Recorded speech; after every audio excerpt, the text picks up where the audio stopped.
नमस्कार. मालिकेचा आजचा भाग हा प्रेक्षकांनो खूपच जबरदस्त आहे. आजपर्यंत रागिणीचा पर्दाफाश का होत नाही, घरातील सगळ्यांच्या समोर तिचं सत्य का येत नाही, भूमी प्रत्येक वेळेस प्रयत्न करते पण तिच्या प्रयत्नांना यश का मिळत नाही, या सगळ्या प्रश्नांची उत्तर आज आपल्याला या भागामध्ये मिळणार आहेत. फायनली रागिणीचा पर्दाफाश होणार आहे. आकाश त्याचबरोबर घरातील सर्वांचा भूमीवरती विश्वास बसणार आहे. आजपर्यंत भूमीने भरपूर पुरावे गोळा केले, सगळं केलं, पण रागिणी मात्र त्या सगळ्याला खोटं पाडत होते.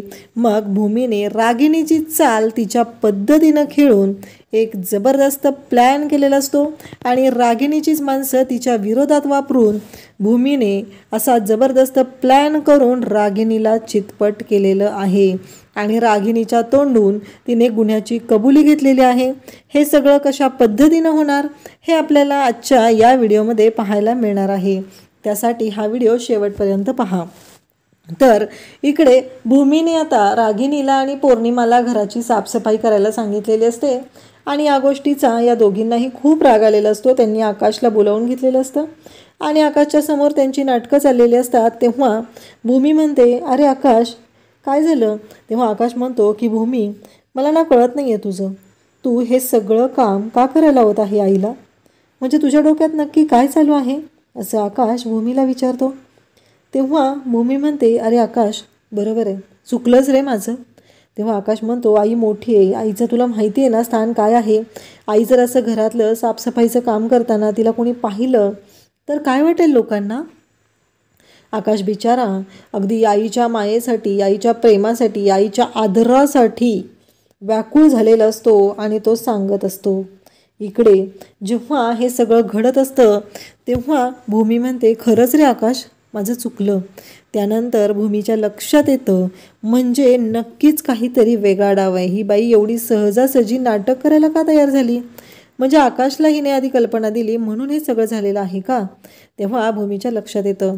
भूमी पण हुशारी दाखवते, भूमी चालाकी दाखवते. आकाशला म्हणते, बरोबर आहे आकाश, चुकलंच रे माझं, माफ कर मला, पण कसं आहे माहिती का, यांच्या तब्येतीसाठी रे माझ्याकडे कोणताच ऑप्शन नव्हता. आता एक काम कर, तू एक परमनंट डॉक्टर आण. आकाश म्हणतो, भूमी कोड्यात बोलू नकोस गं, जे बोलायचं आहे ते स्पष्ट बोल असं आकाश म्हणत असतो. तेव्हा मात्र इकडे भूमी शांतच असते. भूमी म्हणत असते, पण काय झालं आकाश. आकाश म्हणतो, आईच्या तब्येतीला काय झाले भूमी, मला सांगणार आहेस की नाही तू. तेव्हा रागिणी म्हणते, परमनंट डॉक्टर कशाला.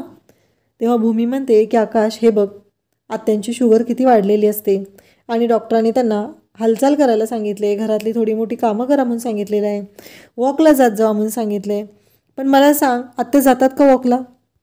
तेव्हा आकाश म्हणतो की नाही जात. भूमी म्हणते, मग मला त्यांची काळजी वाटत होती ना म्हणून तर मी म्हणलं. आणि त्याचबरोबर कसं आहे बघ, आता आजींचा 75वा वाढदिवस, आजी म्हणजे त्यांची आईच ना, आता एवढा 75वा वाढदिवस आपण करायचं ठरवलेलं आहे. मग हे सगळं करत असताना जर काही गोंधळ झाला तर काय करायचं, म्हणून हा सगळा मी पराक्रम करत होते. पण बघ ना तू, आता जर त्यांना वाटत असेल की मी त्यांचा अपमान केलेला आहे, त्यांना अपमानित केलेला आहे, तर आकाश मग आता मला काहीतरी वेगळा विचार करावा लागेल रे असं म्हटल्याबरोबर आकाश म्हणतो, म्हणजे भूमी काय म्हणायचं आहे तुला. भूमी म्हणते की अरे आकाश, मला फक्त एवढंच वाटत होतं की आत्यांच्या तब्येतीची काळजी, आत्यांची तब्येत व्यवस्थित असली पाहिजे, त्यांना काहीही व्हायला नको आहे, यासाठी मी हे सगळं करत होते असं भूमी सांगत असते. मग आकाश तूच बघ शेवटी आता काय करायचं आहे. आणि त्यांना वाईट वाटायला नको ना, त्यांच्या आईचा वाढदिवस आहे आणि त्यांच्या आईच्या वाढदिवसाला त्यांनी काही हातभारच लावलेला नाही असं त्यांना वाटेल म्हणून मी त्यांना हे काम सांगितलं होतं. शेवटी तुझी इच्छा, तू जर म्हणत असशील तर ठीक आहे. आणि ते रागिणीला कळायचंच बंद होतं. भूमीने असली पलटी मारलेली असती जबरदस्त ना, विचारच करू शकत नाही आहे. रागिणीचं डोकं बंद पडतं आणि पौर्णिमा तर बघतच बसते आणि भूमी पौर्णिमाला म्हणते की एक गोष्ट लक्षात ठेव, तुला हे काम करावंच लागणार आहे, तुझी सुटका नाही आहे या कामातून असं तिने पौर्णिमाला सांगितलेलं असतं. आणि पौर्णिमाला म्हणत असते की बघितलंस ना, कसं आहे, आत्या मोठ्या आहेत, त्यांना काम सांगायचं नाही आहे, हे माझं म्हणणं होतं, बरोबर आहे ना, पण तुला तर हे काम करावंच लागणार आहे, तुझी काही सुटका नाही आहे. तेव्हा आकाश मात्र रागिणीच्या समोर जातो, तो पोछा घेऊन, तो झाडू घेऊन आणि रागिणीला सांगू लागतो की आई कर हे काम, तू तुझ्या तब्येतीसाठी चांगलं आहे. भूमी म्हणते ना त्यात तथ्य आहे. हे सगळं बोललं जात असतं आणि रागिनी तोंडावर पडते. म्हणजे इथेच तिचा डाव हरलेला असतो, तो म्हणजे रागिनीला तिने कामाला लावलेलं असतं आणि तीही आकाशची परवानगी घेऊन. म्हणजे आता आकाशने स्वतःहून तो झाडू रागिनीच्या हातात दिलेला असतो आणि सांगितलेलं असतं की कर काम. तेव्हा मात्र इकडे सगळेजण असतात. भूमी मात्र हसत असते. भूमीला खूप भारी वाटत असतं, कारण भूमीला जे हवं होतं ते भूमीनं मिळवलेलं असतं आणि भूमी म्हणालेली असते की काही काळजी करायची गरज नाही. आणि भूमी इकडं म्हणते की मी चालले बाहेर, मी येईपर्यंत ही सगळी कामं तुम्हाला करून ठेवायची आहेत. आणि भूमी मानसीला घेऊन इकडे येते. भूमी म्हणते की आता बघ, आजींच्या वाढदिवसाच्या दिवशी कसा धमाका आहे आणि ती बाई स्वतःच्या तोंडाने कसा गुन्हा कबूल करते ते बघ, असं तिनं मानसीला सांगितलेलं असतं. ती घरी येते आणि हे सगळं तिचं प्लॅनिंग असतं. मानसी आणि भूमी दोघी घरी येतात. घरी आल्यानंतर भूमी प्रशांतला घेते. अगदी आईला ऐकायला येईल अशाच भाषेत ती बोलत असते.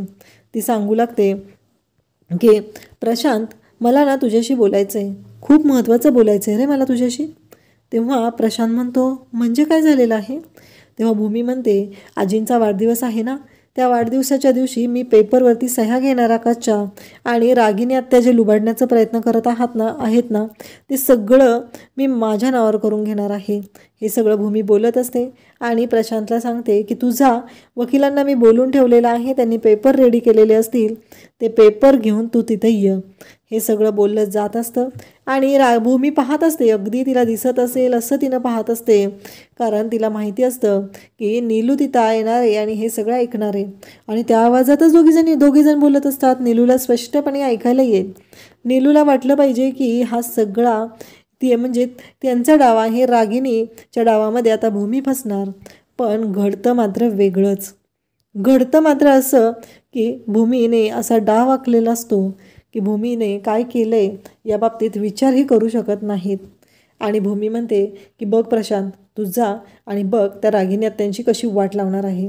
आणि मग भूमी आणि प्रशांत दोघंजण पाहतात आई तिथून गेली आहे का. मग भूमी दरवाजा लावून घेते आणि म्हणते बघितलं का प्रशांत, मी तुला म्हणलं होतं ना आई येणार ऐकायला, आणि आता हे सगळं आमच्या घरी पोचवलेलं असणार आहे. काळजी करायची अजिबात गरज नाही. अगदी स्टेप बाय स्टेप प्रत्येक शब्द ना शब्द तिथं जाऊन सांगितलेला असतो. हे सगळं मला माहिती आहे. इकडे पौर्णिमा अजून काम करत असते. तेवढ्यातच पौर्णिमाला फोन येतो. पौर्णिमाला फोन निलंबरीने केलेला असतो आणि निलंबरी सांगत असते की अगं ती भूमी आमच्या इथं घरी आलेली. तेव्हा पौर्णिमा म्हणते काय सांगतेस आई तू, भूमी तिथं आली होती, इथं आमची वाट लावलेली आहे कामाला लावून आणि ती तिथे येऊन काय करत होती. तेव्हा नीलू सांगते की एक गोष्ट लक्षात ठेव, मी आता तुला काय सांगत आहे ते खूप महत्त्वाचं आहे, तुझ्या सासूला पण सांग. कारण भूमी इथं आलेली, तिचं आणि प्रशांतचं बोलणं चालू होतं. तिनं कसले तरी पेपर वकिलाला बनवायला सांगितलेले आहेत आणि वकील ते पेपर घेऊन येणार आहे आणि मग आजींच्या वाढदिवसाच्या दिवशी धमाका होणार आहे. मला वाटते पुन्नू सगळं तुझं संपणार आहे, तुझी सासू सापडली जाणार आहे आणि सासूसोबत आता तुम्ही पण दोघं अडकले जाणार. हे सगळं निलंबरी बोलत असते.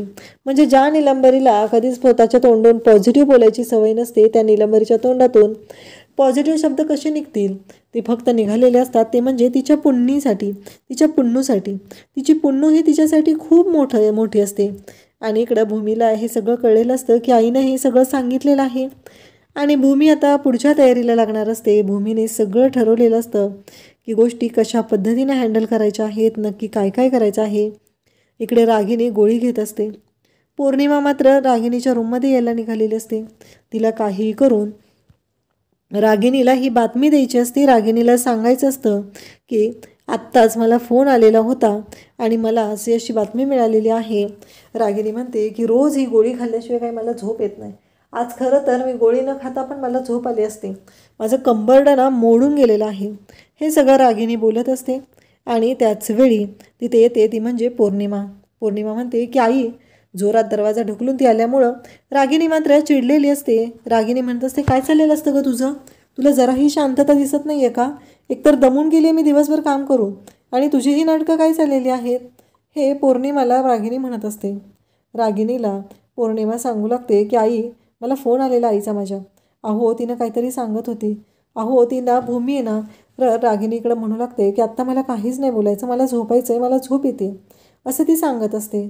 आणि त्याच वेळी आपल्याला पाहायला मिळतं की रागिणीचं हे सगळं बोलणं जे चालू असतं ती झोपलेली असते आणि पौर्णिमा इकडे बोलत असते. पौर्णिमा म्हणत असते की आकाश भाऊजींच्या आता सह्या घेणार आहे ती 2 दिवसामध्ये आणि आजींच्या वाढदिवसाला धमाका करणार आहे.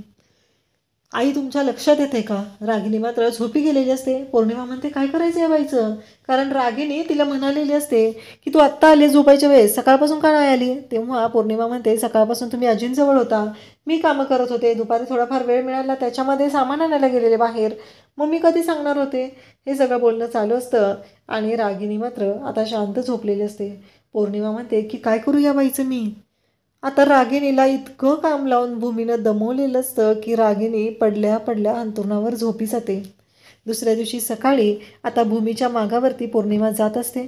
कारण पौर्णिमाने ठरवलेलं असतं की आता सगळी बातमी व्यवस्थित काढायची आणि मगच ती आईंना जाऊन सांगायची आहे. मग इकडे भूमीने एका माणसाला पेपर घेऊन बोलवलेलं असतं. भूमी पण गेटच्या बॅकसाईडला जाऊ लागते. तिथं तो व्यक्ती येऊन थांबलेला असतो. भूमीचा हा सगळा प्लॅन असतो. भूमी तिथे येते आणि त्यांना म्हणू लागते की आणलेत ना पेपर? भूमीला माहिती असतं तिथे पौर्णिमा येऊन उभी राहिलेली आहे आणि भूमीला आणि त्या व्यक्तीला एकत्र पाहत आहे. भूमी मुद्दाम होऊन त्या एनव्हलपमधून पेपर काढते. त्या माणसाकडे वकिलासारखे सगळे कागदपत्र असतात, रजिस्टर असतात, दस्तक असतात आणि त्याचबरोबर त्याने ड्रेसही तसाच घातलेला असतो. भूमी म्हणत असते की थँक्यू आणि तुमचे पैसे तुम्हाला मिळालेले आहेत ना, हेही भूमी आवर्जून विचारते. पौर्णिमा मात्र शांतपणे तिथून ऐकत असते. तिला एवढं कळतं की वकील आलेला आहे आणि भूमीने वकिलांकडून पेपर बनवून घेतलेले आहे. म्हणजे कालचा डाव हा होता की निलंबरीकडून ती बातमी पोचवायची आणि इकडे आता भूमीने पौर्णिमाची वाट लावत हा पुढचा प्लॅन केलेला असतो. त्याचबरोबर भूमी वरती येत असते. भूमी म्हणत असते की आजपर्यंत रागिणी आत्यांनी खूप वेळा मला तोंडावर पाडलं, पण आता मी काय जे त्यांना तोंडावर पाडणार आहे ना त्याचा विचार पण करू शकत नाही. आणि मग वरून मानसी म्हणते ताई कसले पेपर आहेत गं, काय चाललंय तुझं? तेव्हा मानसीला भूमी सांगते हो गं मी सांगते तुला आलेच. कसं आहे माहिती आहे का, माझं बँक अकाउंट काढायचं होतं, त्यासाठी बऱ्याच गोष्टी हव्या होत्या, ते सगळं मी मिळवलेलं आहे, तेच ते पेपर आहेत. त्यानंतर आपल्याला पाहायला मिळतं की आकाश हा व्यंकटच्या त्या झोपडपट्टीमध्ये पोचलेला असतो, त्या एरियामध्ये पोचलेला असतो. आकाश तिथे येऊन विचारू लागतो, सगळ्यांना विचारत असतो, पण सगळेजण एकच गोष्ट सांगतात की नाही माहिती. त्यानंतर एका मुलाकडे आकाश येतो आणि त्याला विचारतो. तो मात्र गप्पच असतो. त्या मुलाला त्या तोंडातून शब्दच बाहेर पडत नसतात. आणि मग आकाश तिथं आलेला असतो, त्याला विचारतो. तो म्हणतो की इथून पुढच्या गल्लीत गेला की तिथे लेफ्ट साईडला आहे व्यंकटचं घर. हे ऐकल्यानंतर आकाश म्हणतो ठीक आहे. आता पौर्णिमा आणि मानसी आणि आपली भूमी बोलत असतात. पौर्णिमा खाली जिन्याच्या उभी राहून ऐकत असते. तेव्हा भूमीला माहिती असतं पौर्णिमा तिथं ऐकते, म्हणून भूमी मुद्दामूनच काही पेपरवरून टाकून देते. आणि मग भूमी आणि मानसी दोघीजणी घरात जाण्याआधी तिथे धाडकन येते ती म्हणजे पौर्णिमा आणि तो पेपर उचलते. पण त्या क्षणी तिथं पोचलेली असते ती म्हणजे भूमी आणि भूमीने ते पेपर इकडे पौर्णिमाच्या हातातून काढून घेतलेले असतात. पौर्णिमा म्हणत असते की ठीक आहे, काही प्रॉब्लेम नाही आहे मला आणि म्हणत असते की तुझं काय चाललं आहे? तेव्हा भूमी म्हणते तू माझ्या मागावर येत होतीस का? नाही तुझ्या डोक्यात काय चाललं आहे गं? तेव्हा ती म्हणते नाही गं भूमिताई, तुला माहिती आहे का मला सकाळी कळलं आहे गं, मॉर्निंग वॉकला गेलं ना आणि अनवाणी पायाने गवतावर चाललं ना डोळे चांगले होतात, नजर चांगली होते. भूमिताई तसं नाही आहे. भूमी म्हणते कसं आहे ते मला चांगलंच माहिती आहे, कारण जेव्हा तू काहीतरी चूक करणार असती तेव्हाच तू मला भूमिताई म्हणते, नाही तर प्रत्येक वेळेस तू मला भूमीच म्हणत असते, हे मला माहिती आहे. आता आकाशला जो पत्ता सांगितलेला असतो त्या पत्त्यावरती आकाश पोहोचतो आणि तिथे जाऊन दरवाजा वाजवतो. व्यंकट आहे का असं तो विचारतो, पण आतून एक मावशी बाहेर येतात. त्या सांगतात की नाही, व्यंकट इथे नाही. हे ऐकल्यानंतर आकाशला धक्का बसतो. आकाश म्हणतो आता कुठं शोधायचं? तो विचार करू लागतो, कारण मला त्या माणसाने तर हाच पत्ता दिलेला होता. मग आता आतून आवाज येतोय की ते गरम नाही आहे. आता आवाज येतोय की नक्की कुठं गेला आहे व्यंकट, हा प्रश्न आकाशला पडलेला असतो. व्यंकट मात्र तिथे पोहोचलेला असतो. तो त्या चाळीमध्ये येत असतो. तेवढ्यात आकाशला ज्या माणसाने चुकीचा पत्ता दिलेला असतो त्याचा फोन व्यंकटला येतो आणि तो म्हणतो की अरे तू येऊ नकोस इथं, एक माणूस आलेला तो विचारत होता, पण मी त्याला सांगितलं आहे की तू बाहेर आहेस, तू नको येऊस असं इकडे आकाशच्या बाबतीत त्या व्यंकटला तो व्यक्ती सांगत असतो. व्यंकट म्हणतो ठीक आहे आणि व्यंकटपर्यंत आता खबर गेलेली असते की आकाश हा त्याच्या घरापर्यंत पोहोचलेला आहे आणि आता खूप अवघड होणार आहे हेही लक्षात आलेलं असतं. त्यानंतर आपल्याला पाहायला मिळतं की व्यंकट तसाच तिथे उभा असतो, पण व्यंकटवरही काळाचा घाला होणार आहे. म्हणजेच रागिनी काळ बनून व्यंकटच्या मागं लागलेली आहे आणि आता व्यंकटलाही ती उडवण्याचा डाव रचते.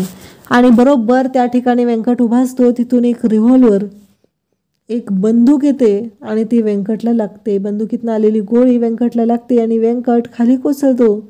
धक्काच बसतो सगळ्यांना की हे सगळं काय आहे, आणि व्यंकट तिथे कोसळलेला असतो. त्यानंतर इकडे भूमी पौर्णिमाला म्हणत असते की कसं आहे माहिती आहे का, तू काय केलं याच्यापेक्षाही मला एक गोष्ट माहिती आहे, ती म्हणजे की तुझी आत्ता बोलत होतीस ना, त्यापेक्षाही महत्त्वाचं म्हणजे तू मला ताई फक्त तुझ्यापासून गोष्टी लपवायच्या असतात तेव्हाच म्हणते. आणि भूमी तिच्या हातातून ते पेपर हिसकावून घेऊन जाते. त्या मावशी ज्या असतात त्या आकाशला सांगतात की बाहेर तिथे एक अड्डा आहे ना, तिथे तो व्यंकट असतो, संध्याकाळी भेटेल तुम्हाला. म्हणजे इथे त्या मावशींनी आकाशला तो पत्ता सांगितलेला आहे, तो व्यंकटचा सांगितलेला असतो. आणि मग त्या म्हणतात की बघा तुमच्या ह्याने काय होतं आहे ते. त्यानंतर आपल्याला पाहायला मिळतं की आकाश निराश झालेला असतो, परंतु आकाश म्हणतो की नाही, काही करून मला आता हातपाय चालवावेच लागणार आहेत, हातपाय मारावे लागणार आहेत. उद्याच्या भागामध्ये आपल्याला पाहायला मिळतं की भूमीने प्रोजेक्टरला कनेक्शन दिलेलं आहे कॅमेराचं, आणि तो कॅमेरा चालू आहे तो म्हणजे जो कॅमेरा भूमीने बसवलेला आहे त्याचं कनेक्शन दिलेलं आहे. इकडे आकाश पण आता व्यंकटला शोधण्यासाठी बाहेर पडत असतो आणि त्याचबरोबर भूमीने फुल प्रूफ प्लॅन केलेला आहे रागिनीची वाट लावायचा, आणि तसाच प्लॅन आता वर्क होत असतो. आणि भूमी तिकडे प्रशांतला फोन करून सांगते की व्हिडिओ ऑन कर, कारण प्रशांत खाली असतो आणि तो हे सर्व पाहत असतो. सगळ्यांच्या समोर प्रोजेक्टर लावून ठेवलेला असतो आणि या सर्व गोष्टी चालू असतात. वाढदिवसासाठी सगळेजण तिथं बसलेले असतात आणि मग नेमकं त्याच वेळेस घडतं असं की तो कॅमेरा तिथे ऑन केला जातो, तो व्हिडिओ ऑन केला जातो. इकडे भूमी म्हणत असते की अहो, त्या इकडे पौर्णिमा रागिनीला सांगत असते की अहो आई तुम्ही काय करत बसलाय, मी तुम्हाला किती वेळा सांगण्याचा प्रयत्न करते. अहो त्या भूमीने डाव आखलेला आहे आणि तुमच्या लक्षात येते का, आता संपलेलं आहे असं ती बोलत असते. भूमीने आकाशची प्रॉपर्टी स्वतःच्या नावावर करून घेतलेली आहे. हे सगळं कालच घडलेलं आहे, मी तुम्हाला काल रात्री सांगायला आले होते पण तुम्ही उठला नाहीत, हे सगळं ती बोलत असते. आणि त्याच वेळी रागिणीच्या पायाखालची जमीन सरकते. इकडे सर्वांच्या समोर व्हिडिओ प्ले झालेला असतो आणि त्या व्हिडिओमध्ये तिथे प्रश्न असतात. त्याचबरोबर रागिणीसमोर तिथं भूमी येते आणि रागिणीला म्हणू लागते की काहीही तू करू शकत नाहीस. तेव्हा भूमी म्हणते की मी काय करू शकते हे मी करून दाखवणार आहे. आणि मग इकडे पौर्णिमा रागिणीला म्हणत असते की तिने सगळी प्रॉपर्टी नावावर करून घेत आहे.